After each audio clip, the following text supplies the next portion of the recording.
সামনে একটা লড়াই আসবে এই দেশের মাটিতেই। এটা আমাদের ভবিষ্যৎবাণী না, এটা আমাদের দূরদর্শিতার আলোকে বলছি।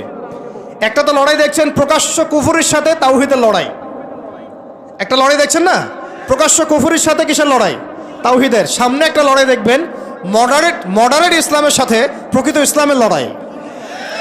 নতুন একটা ব্যাটল দেখবেন সমাজের মধ্যে চলবে, কথায় কলমে, টকশোতে, ময়দানে, ওয়াজ মাহফিলে, সব জায়গায় দেখবেন একটা নতুন ব্যাটল সামনে আসবে। মডারেট ইসলাম মানে সুশীল মার্কা ইসলাম, বুঝেন নাই? সুশীল মার্কা পশ্চিমা আদলের এক ইসলাম, পশ্চিমাদের সন্তুষ্টি মানে সাধনকারী ইসলাম, এবং যে ইসলামটাকে ওরা প্রমোট করবে এর সাথে একটা লড়াই দেখা যাবে যারা নবী মুহাম্মদ সাল্লাল্লাহু আলাইহি ওয়াসাল্লাম এবং সাহাবীদের সেই সিরাতের আদলের ইসলাম মানে, এইটার সাথে একটা কনফ্লিক্ট সামনে দেখবেন আপনারা, দেখে নিয়েন ইনশাআল্লাহ।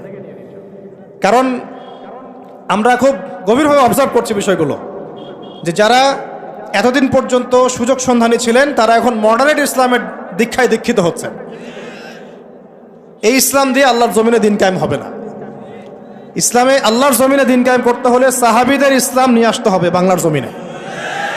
আর সাহাবীদের ইসলাম শুধু আমর বিল মারুফের ইসলাম ছিল না, এখানে নাহি আনিল মুনকারও ছিল।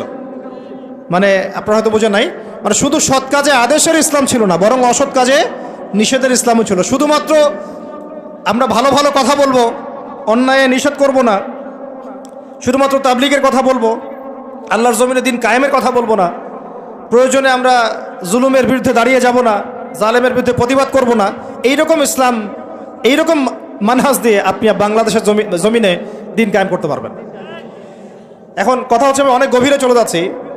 যুবক ভাইদেরকে বলছিলাম যে নামাজের সাথে তেলাওয়াত ধরে রাখেন, আজকার ধরে রাখেন, ওলামা একরামের সোহবত ধরে রাখেন, এবং প্রকৃত ইসলাম আর এই protestant version of Islam, moderate Islam, এর পার্থক্য বোঝার চেষ্টা করবেন। ইসলাম শিখবেন আল্লাহ, তার রাসূল এবং সাহাবীদের কাছ থেকে। ইসলাম আমাকে পশ্চিমাদের কাছ থেকে শিখতে হবে না, ভারতের কাছ থেকে শিখতে হবে না, এই সুশীলদের কাছ থেকে শিখতে হবে না, এই মুনাফেক মার্কা বুদ্ধিজীবীদের কাছ থেকে শিখতে হবে না। ইসলাম শিখবো কোত্থেকে? সাহাবীদের কাছ থেকে। কাদের কাছ থেকে? এবং সিরাত থেকে আমি দলিল নিব। কোত্থেকে দলিল নিব? সিরাত থেকে, কোরআন থেকে এবং সুন্নাহ থেকে আমি দলিল নিব। আমি পশ্চিমাদের থেকে দলিল নিব না। একটা বিষয়ে স্পষ্ট মনে রাখবেন, ওরা যে ইসলামটাকে প্রমোট করবে নিঃসন্দেহে সেই ইসলামের মধ্যে আব্দুল্লাহ বিন উবাইয়ের একটা মানহাজ থাকবে। ওদের ইসলামের সাথে আব্দুল্লাহ বিন উবাইয়ের মানহাজ জড়িত থাকবে। খবরদার এই ট্র্যাপে পা দিবেন না, আল্লাহ পাক আপনাদেরকে হেফাজত করেন, আমিন।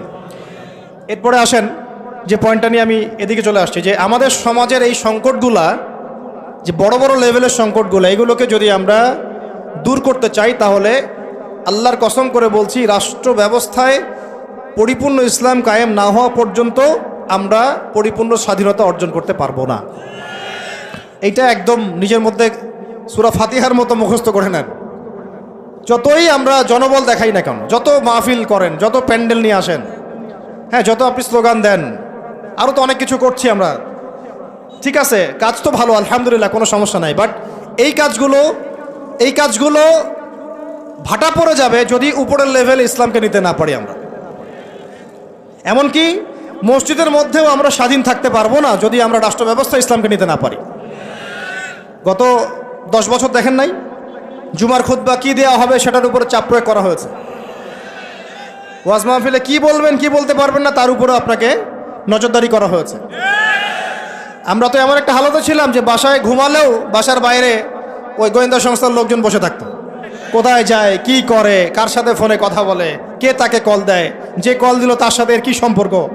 আমাদেরকে কল দিলে তো মানুষই বিপদে পড়তো আর কি, কল দিয়ে তারাই বিপদে পড়তো।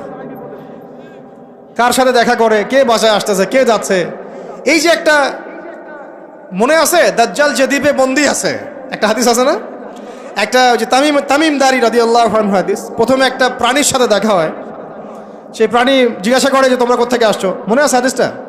তো ওই প্রাণী নিজের পরিচয় দিয়েছিল কি, যে আমি জাসাস। আমি কি জাসাস? আমি কি জাসাসা? আমি হচ্ছে গোয়েন্দা। জানি না এই হাদিসের আসলে তাওয়িল এখন আমার জানা নাই, আল্লাহ ভালো জানেন, আমি এখনো শিখছি।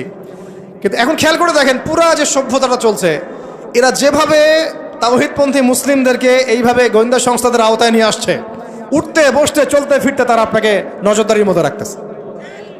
ঠিক দাজ্জালের ওই জাসাসার মতো, ঠিক দাজ্জালের জাসাসার মতো।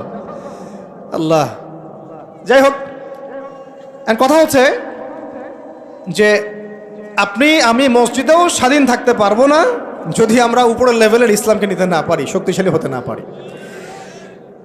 এই যে একটু আগে বললাম সুদের কথা, আপনি সুদভিত্তিক অর্থ ব্যবস্থাকে বন্ধ করা তো দূরের কথা, বন্ধ করা বহু দূরের কথা, এখানে সংস্কার আনতে পারবেন না যদি আপনি রাষ্ট্র ক্ষমতা ইসলামকে নিতে না পারেন। শিক্ষার কথা বলি, দুটো লাইন বলি। শিক্ষার যা দুরবস্থা চলছে, এই দুরবস্থায় উচিত ছিল, দেখেন প্রাইমারি স্কুলেই আমাদের বাচ্চারা কোরআন তেলাওয়াত শিখে যাবে। আপনি লক্ষ লক্ষ প্রাইমারি স্কুলের বাচ্চাদেরকে একটা জায়গায় বসান, তাদের মধ্যে 90% কোরআন তেলাওয়াত করতে পারে না। হাই স্কুলের বাচ্চারা পারে না, কলেজের বাচ্চারা পারে না, ইউনিভার্সিটির ছেলেরা পারে না, অনার্স মাস্টার্সের ছেলেরাও পারে না। তাদেরকে যারা শিক্ষা দেয় শিক্ষক মণ্ডলী, তারাও 80% কোরআন তেলাওয়াত করতে পারে না। একটা দেশের শিক্ষা কমিশন কোরআন তেলাওয়াত করতে পারে না। একটা দেশের এমপি মন্ত্রী আমলারা কোরআন তেলাওয়াত করতে পারে না। ইল্লা মাশাআল্লাহ, ইল্লা মাশাআল্লাহ, যারা শিখেছে তারা কিন্তু রাষ্ট্রীয় শিক্ষানীতির মধ্যে, সিলেবাসের মধ্যে শিখে নাই। তারা শিখেছে কোনো ওস্তাদের কাছে, হয় কোনো মক্তবে, না হলে মাদ্রাসায়। তাহলে একটা ইসলাম প্রধান একটা মুসলিম প্রধান রাষ্ট্রে, একটা মুসলিম প্রধান রাষ্ট্রে শিক্ষা ব্যবস্থার মধ্যে কোরআন বাধ্যতামূলক নাই। তাহলে আমরা শিক্ষার মধ্যে কোরআনের ইসলামের কি দ্বৈনতা বুঝতে অসুবিধা আছে? এই সংকট কিভাবে দূর করবেন যদি আপনি ইসলামকে রাষ্ট্র ব্যবস্থায় না নেন? দাবি করলাম, আন্দোলন করলাম, মানববন্ধন করলাম, আপনাদের কি মনে হয় তারা চেঞ্জ করে দিবে? কখনোই করবে না।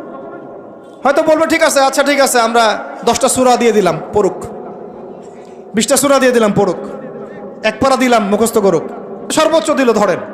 কিন্তু আমরা জানি যে এগুলো দিয়ে সাহাবাওয়ালা সেই জজবা, সেই ইমান, সেই দাওয়াত, সেই জিহাদ, সেই একামতের দিন সম্ভব না। এগুলো জাস্ট আইওয়াশ শোডাউন করা মানুষকে। জ্ঞান, ইসলামের জ্ঞান যে এত গভীর, এত যে গভীর, মানে আমরা এখন যেটা অনুভব করি যে আমরা এই সাগরের কিনারায় দাঁড়িয়ে আছি, এখনো সাগরে নামা তো দূরের কথা, আমরা পাও ভিজাইনি এখন। এটা হলো দ্বীন ইসলামের জ্ঞানের গভীরতা। আর আমাদের 90% মুসলিমের কান্ট্রি, এখানে শিক্ষা ব্যবস্থায় ইসলাম নাই। কোরআন বাধ্যতামূলক না, হাদিস 100টা বাধ্যতামূলক না। 20 বছর পড়াশোনা করে আমাদের ভাইরা 20টা সূরাও শিখে না। এখানে ইংরেজি বাধ্যতামূলক, সায়েন্স বাধ্যতামূলক, ম্যাথামেটিক্স বাধ্যতামূলক। আর কি বলবো, বিসিএস ক্যাডার হচ্ছে কোরআন ছাড়াই। সিরাত, নবী সাল্লাল্লাহু আলাইহি ওয়াসাল্লামের জীবনী, যে নবীকে চিনে না সে আল্লাহকে চিনবে কিভাবে? সেই সিরাত আমাদের সিলেবাসে নাই। আপনি দাঁড়ান, একজন দাঁড়ায় বলেন তো যে 20 বছর পড়াশোনা করেছেন, আপনার সিলেবাসে সিরাত ছিল? একটা বই, খতামুল আম্বিয়া, সিরাতে খতামুল আম্বিয়া, পাতলা এতটুকু বই, সিরাতে খতামুল আম্বিয়া, মুফতি মোহাম্মদ শফি রাহমাহুল্লাহ লিখেছেন, এতটুকু বই। এই বইটাও কি পড়াইছে? তাহলে একটা দেশের শিক্ষা কমিশন কি করছে আসলে? এদেশের কোটি কোটি ছেলে, কোটি কোটি মেয়ে, কোটি কোটি শিশু কোরআনবিহীনভাবে শিখছে, হাদিসবিহীন শিক্ষা শিখছে, সিরাতবিহীন শিক্ষা শিখছে, ইসলামের ইতিহাস নাই, আকিদা তো বহুদূরের কথা, ফরজে আইনেরও কোনো পড়াশোনা নাই। কিন্তু এখানে আপনি শরীফও পাবেন, এখানে আপনি শরীফও পাবেন, আরো কত কি পাবেন। এগুলো না হয় নাইবা বললাম, বলতেও খারাপ লাগে। উন্মুক্ত যৌন চর্চা ওখানে পড়ানো হচ্ছে, যৌন শিক্ষার নামে উন্মুক্ত ফ্রি সেক্সের দীক্ষা দেওয়া হয় নাই। এখন কতটুকু সংস্কার হচ্ছে আমি জানি না, নতুন করে আমি বই ঘাঁটি নাই। আগে 20-30 বছর আগে যাও ইসলামের কিছু ছিল, গদ্য পদ্য উপন্যাস কিছু ছিল, এগুলো আস্তে আস্তে সব উঠায় দেওয়া হয়েছে। খেয়াল করে দেখেন। তাহলে এটাকে পরিবর্তন আনার জন্যে শুধু কি মানববন্ধন যথেষ্ট হবে? ওয়াজ মাহফিলে আমি যে বলছি, আমার বলাটা কি যথেষ্ট হবে? এরা শুনেও শুনবে না, দেখেও দেখবে না। আমি বলে দিচ্ছি আপনাদেরকে, যদি সেকুলাররা উপরে থাকে, এই তথাকথিত সুশীলরা, এই রাম বাম প্রগতিশীলরা, এরা এই কথাগুলো শুনে বিশ্বাসও করতে পারে, হ্যাঁ এটা সত্য কথা বলছে ছেলেটা, কিন্তু ওরা কিছুই করবে না। কারণ কিছু বললেই দুটো শব্দ, কিছু বললে নাকি ওদের আব্বু মাইন্ড করবে। আব্বু চিনেন তো? আব্বু হচ্ছে কে? আমেরিকা। হ্যাঁ, কিছু বললে কে মাইন্ড করবে? আবার কিছু বললে আম্মু নাকি বকা দিবে। আম্মু চিনেন? আম্মুকে? না, আম্মু হচ্ছে ভারত। ওদের চিন্তাটা এরকম, কিছু বলবো না, বলা যাবে না, কিছু করা যাবে না, সংস্কার করা যাবে না, কিছু বললে আব্বু মাইন্ড করবে। আব্বু কারা? পশ্চিমারা। আব্বু কারা? পশ্চিমারা। আবার এখন বলছে কিছু বললে আম্মু মাইন্ড করবে, আম্মু বকা দিবে। হ্যাঁ, আপনারা কেন মব সন্ত্রাস করতেছেন, মবক্রেসি করতেছেন? আসলো না কিছু কথা কয়দিন আগে? কিছু বললেই, মানে হুজুররা কিছু বললেই ভারত চেতে যাবে, ভারতের মিডিয়াতে তোলপাড় হবে। হ্যাঁ, বাকি আপনারা যদি আন্দোলন করেন, সংগ্রাম করেন, অভ্যুত্থান ঘটান, তাহলে কোনো সমস্যা নাই। হুজুররা বললেই সমস্যা। এটার কারণ একটাই, এই পৃথিবী দুই ভাগে ভাগ হয়ে গেছে। মনে রাখবেন, এই পৃথিবী দুইটা শিবিরে ভাগ হয়ে গেছে, সামনে আরও যাবে। একটা ঈমানের শিবির, একটা কুফুরের শিবির। মাঝখানে কিচ্ছু নাই, মাঝখানে কিছু মুনাফিক থাকবে, এরা কাফেরদের সাথেই থাকবে। আপনারা এই হাদিসটাও পড়বেন, শেষ জামানে যখন দাজ্জাল বের হবে, মদিনার উপকূলে সে পৌঁছাবে, দূর থেকে দেখে বলবে যে ওইটা আহমদের মসজিদ সাল্লাল্লাহু আলাইহি ওয়াসাল্লাম। আহমদ মানে কে? মুহাম্মদ সাল্লাল্লাহু আলাইহি ওয়াসাল্লাম। তো সে ওখানে যেতে পারবে না, ফেরেশতারা দাঁড়িয়ে থাকবে খোলা তরোয়াল নিয়ে, পাহারা দিবে। তো সেখানে সে আঘাত করবে আর কি, এটা ভূমিকম্প হবে। তো এই ভূমিকম্প যখন হবে, ওই ভূমিকম্পতে মদিনার মধ্যে থাকা যত মুনাফিক, এগুলো বের হয়ে দাজ্জালের বাহিনীতে যোগ দিবে। মানে পৃথিবীর শিবির আস্তে আস্তে দুই ভাগ হয়ে যাবেই, ঈমানের শিবির এবং কুফুরের শিবির। মাঝখানে কোনো আর দল থাকবে না, কিছু মুনাফিক থাকবে, এরা কাফেরদের সাথেই যুক্ত হবেই শেষমেশ। কথা হচ্ছে ভাই, মূল কথা একটাই, এই যে অর্থনৈতিক সংস্কারের কথা বললাম আর শিক্ষা সংস্কারের কয়েকটা উদাহরণ দিলাম। শিক্ষার এই দৈন্যতা, দুরবস্থা, 20টা বছর 30টা বছর আপনার জীবন থেকে কেড়ে নেওয়া হলো একটা চাকরির সুরসুর দিয়ে, একটা শিক্ষিত হবেন সার্টিফিকেটের একটা কলা ঝুলাই দিয়ে আপনার জীবন থেকে 20 বছর নিয়ে নেওয়া হয়েছে। এই 20 বছরে আপনি কিচ্ছু শিখতে পারেননি ইসলামের, কিন্তু এই 20 বছর কিন্তু জীবন আর ফিরে আসবে না। 20 বছর দূরের কথা, একটা দিন চলে গেলে কি ফিরে আসবে নাকি? অথচ এই 20 বছরে আপনি মুফতি হয়ে যেতে পারতেন। আমরা আফসোস করতেছি এখন। এবং ওই সময়, যে সময়টা কেড়ে নেওয়া হয়েছে, ওই সময়টা আমাদের জীবনের সবচেয়ে উর্বর সময় ছিল। ওই সময় আমাদের ব্রেন থাকতো ফটোকপি ব্রেন, একটা পৃষ্ঠা দেখলেই মুখস্থ হয়ে যায়। তখন মুখস্থ করাইছে একদম ছোটোবেলা থেকেই। আমি তো শিক্ষা নিয়ে কাজ করতেছি লাস্ট 7 বছর 8 বছর হয়ে গেছে।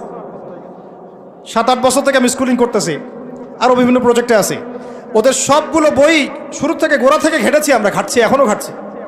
একদম ছোটোবেলা থেকেই বাচ্চাকে শেখায় Jack and Jill went up the hill. আপনারা পড়ছেন না এগুলো? জনি জনি ইয়েস পাপা, এই কবিতাগুলো একদম ছোটোবেলা থেকে প্লেয়ার ক্লাসে, নার্সারি ক্লাসে ওই কবিতার মধ্যে ওকে মিথ্যা শেখানো হয়। জনি জনি ইয়েস পাপা কবিতাটা দেখেন, ইটিং সুগার নো পাপা, খাচ্ছ কি চিনি খাচ্ছ? বলতেছে কি খাচ্ছি না, মুখের মধ্যে কিন্তু চিনি আছে। তাহলে ছোটোবেলায় আমার বাচ্চাকে শেখানো হলো কীভাবে মিথ্যা বলতে হয়। প্রত্যেকটা জায়গায় সমস্যা আছে, প্রতিটা জায়গায় তারা সূক্ষ্ম সুকৌশলে বিষ ঢুকাই দিছে। প্রবলেমের মানে সমস্যার গোড়া যে এত গভীর, কোনটা ছেড়ে কোনটা বলবো আমরা হুঁশ পাচ্ছি না। এই জন্য পুরো মূল সমাধানের জায়গাটা বললাম, ওইটা যদি ঠিক হয়ে যায় বাকি সবগুলো ঠিক হয়ে যাবে ইনশাআল্লাহ। আর এখন বিগত প্রায় 50, 60, 70 বছর থেকে বাংলাদেশের দাওয়াতের কাজ অনেক হয়েছে আলহামদুলিল্লাহ, এখনও হচ্ছে, দৈনন্দিন হয়েই যাচ্ছে ইনশাআল্লাহ। একটা জেনারেশন তৈরি হয়ে গেছে আলহামদুলিল্লাহ, যারা আল্লাহর জমিন, আল্লাহ দিন কায়েমের জন্য জান পর্যন্ত দিতে পারবে।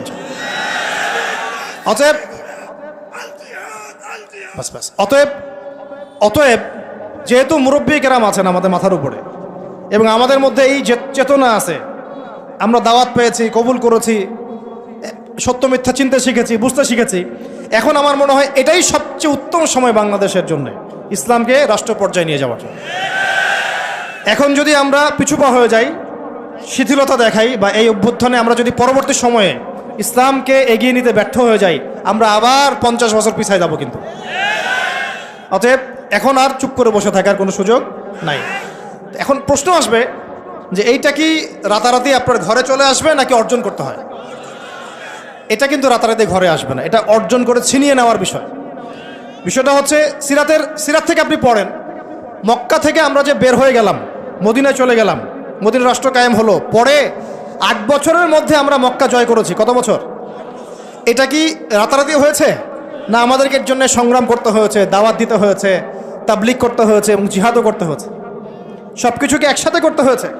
তারপরে 8 বছরের ব্যবধানে আমরা আবার মক্কা জয় করেছি। ঠিক একইভাবে যদি আমরা আমাদের অঞ্চলের কথা চিন্তা করি, এই অঞ্চলেও রাষ্ট্র ক্ষমতা ইসলাম রাতারাতি কি হবে না, কায়েম হবে না। আমাদেরকে আমাদের জায়গা থেকে কাজ করতে হবে। তো কাজ কি শুধু তারাই করবেন যারা ইসলামিক রাজনীতি করেন তারাই, না আপনাদেরও কোনো কাজ আছে নাকি প্রত্যেকটা মুসলিমের ভূমিকা রাখার সুযোগ আছে? কোনটা? আচ্ছা, আমার আপনার উপর কোনো দায়িত্ব নাই? এই সব দায়িত্ব কি ওলামায়ে কেরামদের? কিছু হলে তো অনলাইনে আপনারা খুব গালাগালি করেন, দেখি আমি মাঝে মাঝে, আলেম ওলামারা কি করে, আলেম ওলামারা কি করে, আলেম ওলামারা কি করছে, আলেম ওলামারা নাই কেন, এই শুনিয়ে উনি কেন কথা বলে না, উনি কেনই করে না। তো সব কিছু কি ওলামায়ে কেরামের কাঁধে চাপিয়ে দিচ্ছেন আপনারা? তারা কি এই উম্মার নবী? ওয়ারাসাতুল আম্বিয়া, কিন্তু নবী কি? তাদের উপর দিয়ে যা গিয়েছে বিগত 10-15 বছরে, এটা কি আপনাদের কল্পনা তো আসবে? কল্পনা করতে পারেন যে একটা ছোট্ট ঘরের মধ্যে একটা মানুষ 3 বছর, 4 বছর, 5 বছর, 7 বছর, 8 বছর এইভাবেই কাটাচ্ছে, দিনের পর দিন, রাতের পর রাত, দিনের পর দিন, রাতের পর রাত। 3টা দিন থাকা যাবে ওখানে? সম্ভব? 3 ঘন্টা থাকা যায়? তার ওলামায়ে কেরামদের উপরে কি গিয়েছে এটা তো আপনাদের বোঝা উচিত। কেন ওলামায়ে কেরামগণ উম্মাকে বাঁচানোর স্বার্থে মাঝে মাঝে প্রজ্ঞার পরিচয় দিয়েছেন, দাওয়াতের মেহনত চালু রেখেছেন।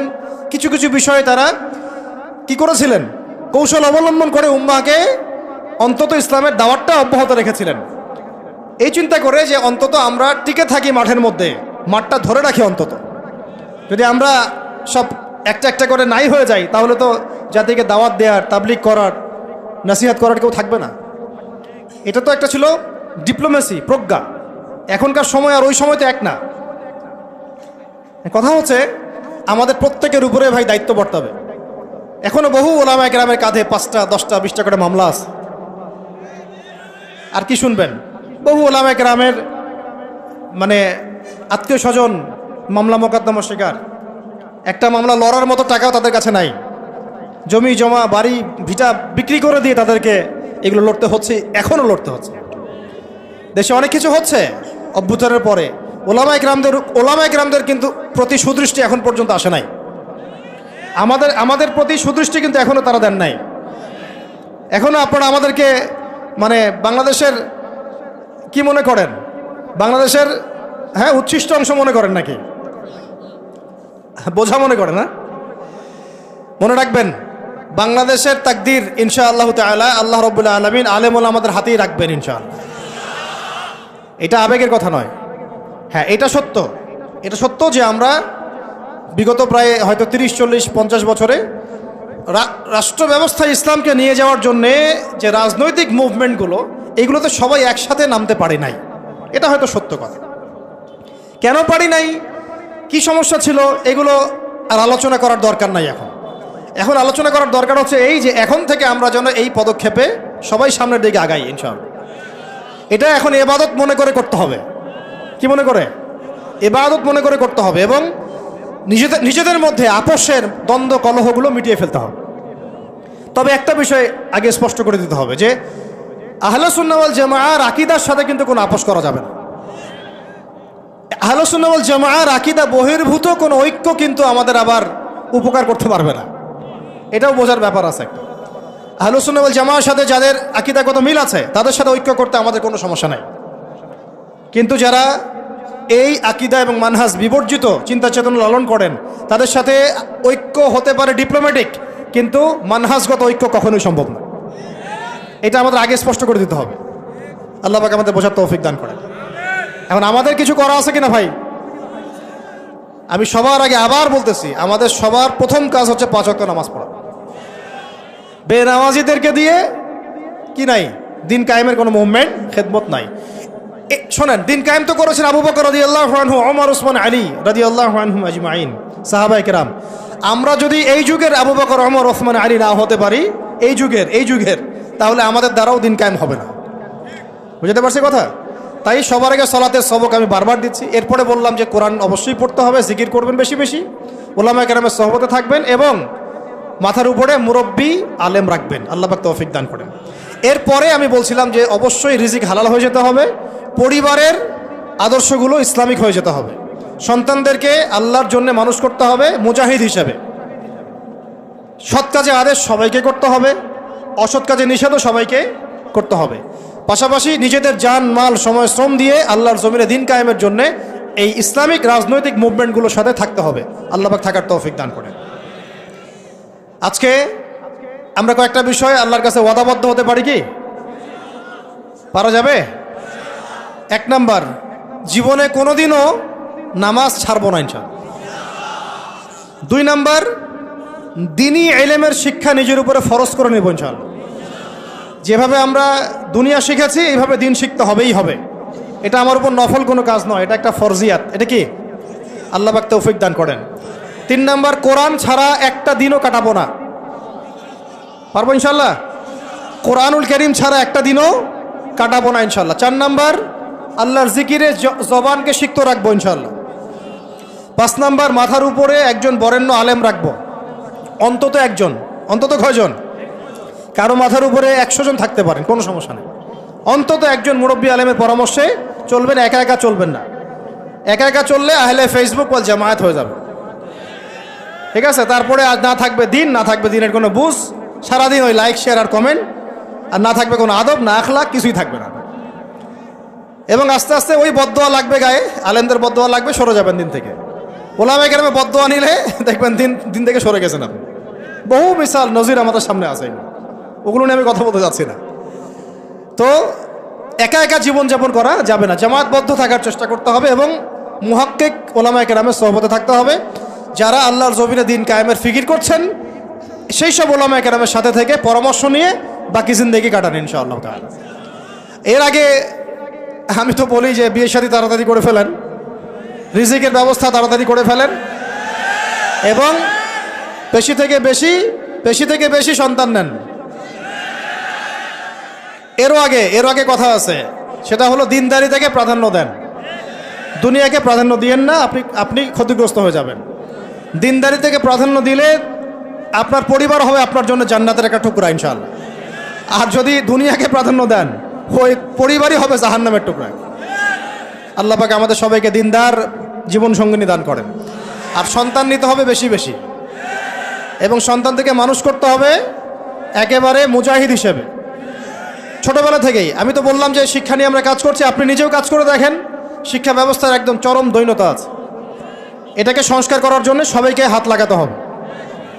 সর্বোপরি হালাল খেতে হবে এবং আমর বিল মারুফ নাহি আনিল মুনকারের কাজ সবাইকেই করতে হবে ভাই, একজন দুজন করলে হবে না। নিয়মিত তাবলীগে সময় দেন, আল্লাহর রাস্তায় সময় লাগান, পড়াশোনা ঠিকমতো করেন, এই অনলাইনের ফিতনা থেকে বেঁচে থাকেন। আর যত রকম যুব সমাজকে নষ্ট করার ফিতনা আছে, যেমন মাদক, পর্নোগ্রাফি, মেয়েদের সাথে ফ্রি মিক্সিং, তারপরে আপনার এই যে টিকটক, এই যা আছে যেগুলো যুবকদেরকে নষ্ট করে, এগুলোর ধার কাছেও যাবেন না আল্লাহর রাস্তায়। ভাই এই জীবনটা একটা জীবন, শোনেন আমার কথা, শেষ করছি, আমি লম্বা করবো না। এই জীবনটা একটা জীবন ভাই, আপনাদেরকে বলছি, আমাদেরকে সবাইকে আমরা নিজেকে নসিহত করছি আর কি। জীবন একটা, কয়টা? একটা দিন চলে গেলে ফিরে আসবে না, একটা রাত চলে গেলে ফিরে আসবে না। আমরা যদি একবার কবরে চলে যাই ফিরে আসতে পারবো না। যা করার এই জীবনে করতে হবে। হেলায় খেলায় এই পশ্চিমাদের ফাঁদে পড়ে, কাফেরদের ফাঁদে পড়ে, তাগুত মুনাফিকদের ফাঁদে পড়ে, ইবলিসের এই বাহিনীর ফাঁদে পড়ে জীবন নষ্ট করা যাবে না। জীবনে যা করেছি তওবা করে ফিরে আসবো, যা করেছি কি করব? তওবা করে ফিরে আসবো। বাকি জিন্দেগি আল্লাহর জন্য কাটিয়ে দেব ইনশাআল্লাহ। বাকি জিন্দেগির প্রতিটা দিন রাত, ওঠা বসা চলাফেরা শুধুমাত্র একজন ব্যক্তিকে অনুসরণ করবো আমরা ইনশাআল্লাহ। তার নাম কি? মুহাম্মদ রাসূলুল্লাহ সাল্লাল্লাহু আলাইহি ওয়াসাল্লাম এবং তার সাহাবীদেরকে অবশ্যই। এছাড়া আমাদের সামনে আর কিচ্ছু নাই, আর কোনো রাস্তাও খোলা নাই। আমাদেরকে বুঝতে হবে আল্লাহ পাক এই দুনিয়াতে আমাদেরকে তার ইবাদত করার জন্য পাঠিয়েছেন। আল্লাহ পাক দেখতে চান আমলে কেউ আহসান, আল্লাহ পাক দেখতে চান আইয়ুকুম আহসানু আমালা। আল্লাহ পাক সাফল্য বলতে তাই বুঝিয়েছেন, ফামান যুহজিহা আনিন নার ওয়া উদখিলাল জান্নাতা ফাকাদ ফাজ। ওইটাই সাফল্য, দুনিয়ার সাফল্য চিরস্থায়ী নয়। আল্লাহ পাক আমাদের তরুণ ভাইদেরকে কবুল করেন, আমিন। নিজেদের জান মাল সময় শ্রম ব্যয় করে উজাড় করে আল্লাহর জমিনে দিন কায়েমের মেহনতে আমরা আত্মনিয়োগ করবো ইনশাআল্লাহ। আর শুরুতে আমি বলছি না যে আপনি শুরুতেই রাস্তায় নেমে আসেন, নিজের আত্মসংস্কার করেন, নিজের নফসের সংস্কার করেন, পড়াশোনা ঠিক করে ফেলেন, আমল ঠিক করে ফেলেন, ওলামা কেরামের সোহবতে চলে আসেন এবং তাদের সাথে মশওয়ারা করে পরবর্তী পদক্ষেপ নেওয়ার চেষ্টা করেন। এক কথা, জমিন আল্লাহর, দিন হবে, দিন আল্লাহর, জমিন হবে কার? এই দিন আল্লাহর, জমিন আল্লাহর, বিধান চলবে কার? বাস আল্লাহর জমিনে আল্লাহর বিধান প্রতিষ্ঠার জন্যে আমাদের সবাইকে আত্মনিয়োগ করার তৌফিক আল্লাহ পাক দান করেন, আমিন। আল্লাহ পাক আমাদের সবাইকে পরিপূর্ণ নামাজি হয়ে যাওয়ার তৌফিক দান করেন, শরিয়া বোঝার তৌফিক দান করেন, শরিয়ার বিধানগুলো বাস্তবায়ন করার তৌফিক দান করেন। আল্লাহ পাক ইসলামকে রাজনৈতিক ক্ষমতায় নিয়ে যাওয়ার তৌফিক দান করেন। আল্লাহ পাক আল্লাহর জমিনে আল্লাহর বিধানগুলো কায়েম করে ফেলার তৌফিক দান করেন। আসন্ন রমজানে আল্লাহ পাক আমাদের সবাইকে সুস্থ রাখেন, সবাইকে নিরাপদে রাখেন এবং সমস্ত রোজাগুলো হকেদায় করে করার তৌফিক দান করেন। আল্লাহ পাক আমাদের সবাইকে কোরআনওয়ালা বানায় দেন, সুন্নাহওয়ালা বানায় দেন। সাহাবায়ে কেরামের মানহাজে দিন কায়েমের তৌফিক দান করেন। সিরাত মুখস্থ করে ফেলার তৌফিক দান করেন। ইসলামী শিক্ষায় শিক্ষিত হওয়ার তৌফিক দান করেন।